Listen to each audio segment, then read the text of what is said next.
Yeshua, Jesus is superior. God's Son is superior to the prophets. In days gone by, God spoke in many and varied ways to the fathers through the prophets.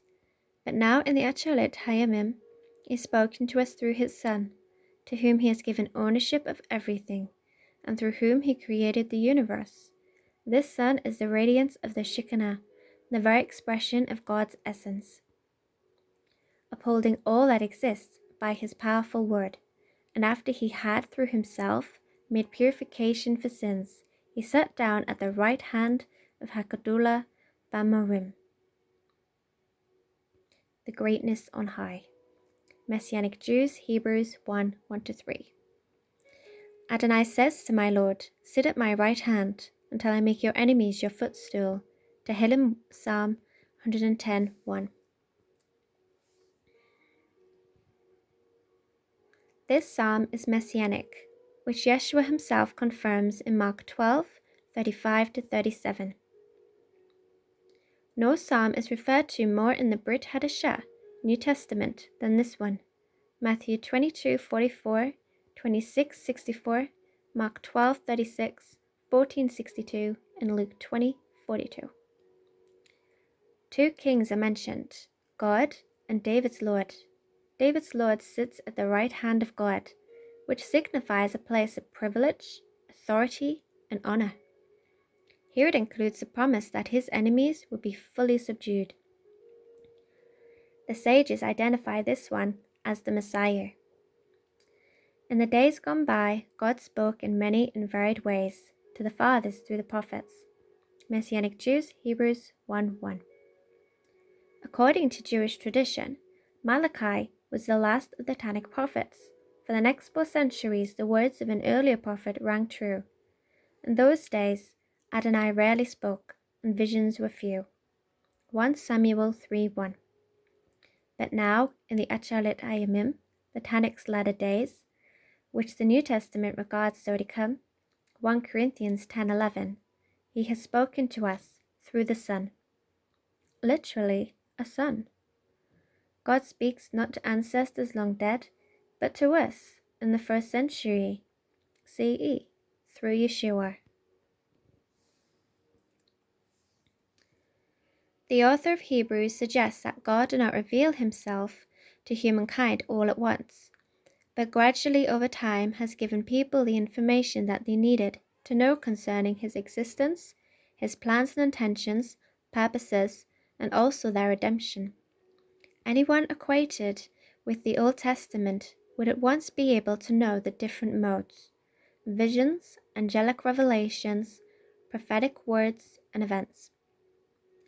Different occasions stretching across BC history, both the author and the audience understand perfectly that God has always been in the process of revealing more of Himself to men and women since the creation, and has done so especially throughout the history of Israel.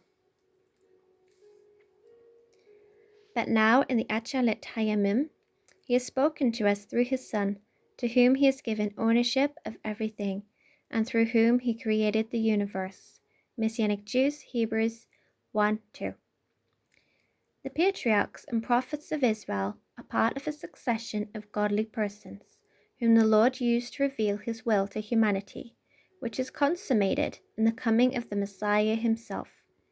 Yeshua is the overwhelming climax and fulfillment of everything which preceded His arrival. In the Father's precious revelation through the patriarchs and prophets, the prophets of Israel foretold the coming of the Messiah, and the Messiah in turn has been designated by the Father to perform various functions and salvation-related tasks in these last days. Be'aseret Hayamim. It will be in the end of days. Appearing in many important prophecies of the Tanakh, the Apostle Peter uses the same terminology in his sermon at Shavuot, Pentecost, saying, In the last days I will pour out my Spirit upon everyone. Your sons and daughters shall prophesy, your young men will see visions, your old men will dream dreams. Acts 2:17, quoting from Joel 3:1. or 2:28 in the Hebrew text. The author of Hebrews has a highly developed sense of messiahship in Yeshua. Yeshua the Messiah is the one who has been appointed heir and lawful owner of all things. Messianic Jews, Hebrews 1:2, Amplified Version. We do have to consider the fact that Yeshua would fulfill in person what the prophets only prophesied. Yeshua, in relationship with the Father as his Son, is the only one who can fully and truly convey the Father's will to mortals, whereas anyone who preceded Yeshua in human history was definitely limited because of his or her humanity.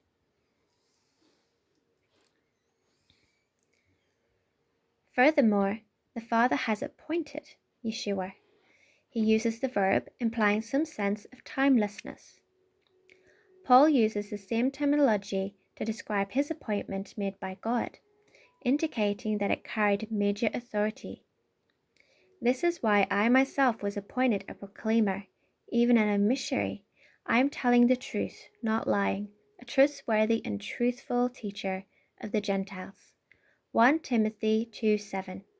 It was for this good news that I was appointed a proclaimer, emissary, and teacher of the Gentiles.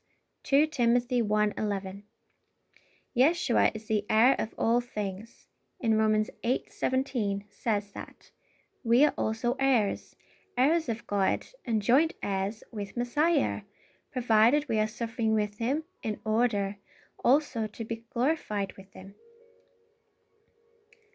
If the redeemed are heirs with Yeshua, they must suffer with him, that in order to be an heir along with Yeshua the Messiah, every believer has to keep his or her spiritual attention focused upon him and his work.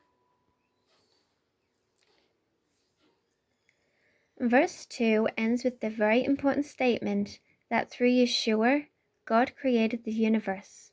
There are parallels between this statement and what we see elsewhere in the apostolic scriptures. All things came to be through him, and without him nothing made had being. John and John 1:3. Yet for us there is one God, the Father, from whom all things come and from whom we exist, and one Lord, Yeshua the Messiah, through whom were created all things, and through whom we have our being. 1 Corinthians 8:6. Because in connection with him were created all things, in heaven and on earth, visible and invisible, whether thrones, lordships, rulers, or authorities, they have all been created through him and for him. Colossians 1:16. The verse ends with something very important that cannot be overlooked. The author says that Yeshua created, to us and on us, employing the word eon, world, universe. The word is used for the duration of the world, and the same term can signify both God's eternity and the world's duration. In Hebrew 1:2, Ananias is best translated as ages. The reason why the word ages is more comprehensive includes within the periods of time through which the created order exists. Not only is Yeshua responsible for just creating the universe, but he is responsible for creating every single second of every person's life that exists in that universe. Everything that makes the universe operate properly, Yeshua is personally responsible for, while Yeshua as the Son is the mediator between humankind and the Father. Yeshua is also credited with being the Creator.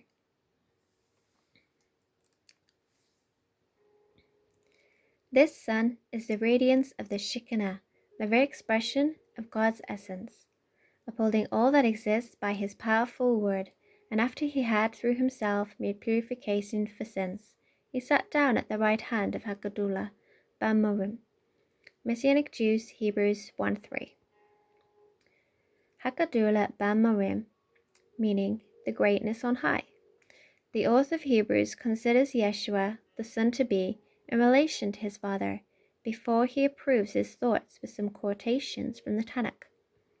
He describes Yeshua first as radiance or brightness of God, used in the context of God's glory.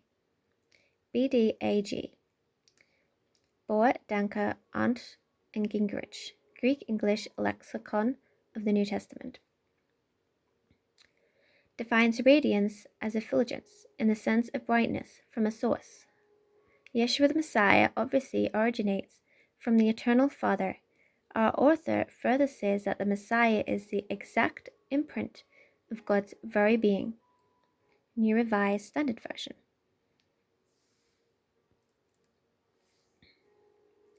He employs the word charakata, meaning characteristic trait or manner, distinctive mark, or an impression that is made, outward aspect, outward appearance, form. Yeshua as the Son of God bears everything that his Father is. This is a much clearer term to use than the more common icon, which simply defines as a likeness, image, portrait. Closest Hebrew for caricature is probably tamuna, likeness, representation. Moses was able to see the tamuna of the Lord and was able to speak with them in close proximity. With him I speak face to face and clearly, not in riddles. He sees the image of Adonai, so why weren't you afraid to criticize my servant Moshe? Numbers 12:8. Septuagint translators may have been at loss with how to translate tamuna, and instead simply render it as doxa, or the glory of the Lord. In later texts, it indicates the likeness impressed by parents on children. 4 Maccabees 15:4 states, "In what manner might I express the emotions of parents who love their children? We impress upon the character of a small child a wondrous likeness both of mind and of form. Especially is this true of mothers, who because of their birth pangs have a deeper sympathy towards their offspring than do the fathers." Yeshua's personal attributes, ethics, morality, and grand compassion may be regarded as being the exact same as his Father. This is most definitely shown in Yeshua's obedience to his Father, to die for the sinful humanity, and the service he offers people in providing them with eternal redemption. The stamp of the Father's complete nature upon the Son is a strong indication of Yeshua's divinity.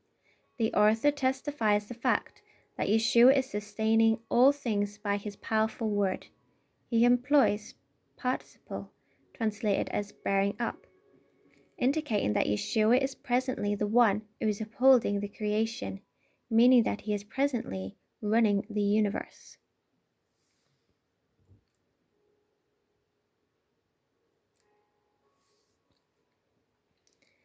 What is communicated is not only how Yeshua is the creator and that the ages are being presently upheld by his spoken word, but all that he had to do was proclaim, "Let there be light," and there was light.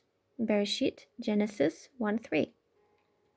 Verse 3 also tells us something very important about what Yeshua has done in the world, which sets the tone for the remainder of the epistle.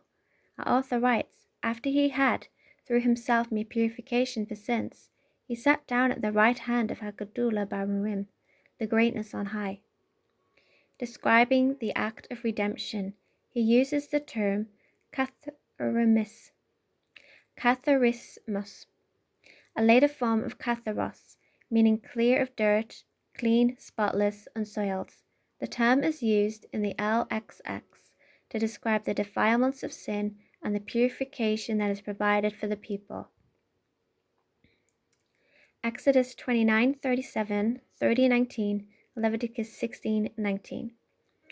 Its verb form, kathariso, is used to translate the Hebrew verb taher, defined as make or declare ceremonial clean. One example appears in Leviticus 16:30 in reference to Yom Kippur. "For on this day atonement will be made for you to purify you. You will be clean before Adonai from all your sins." Vayikra, Leviticus 16:30. A major theme of Hebrews is how Yeshua has fulfilled the requirements of the tabernacle as delivered to ancient Israel.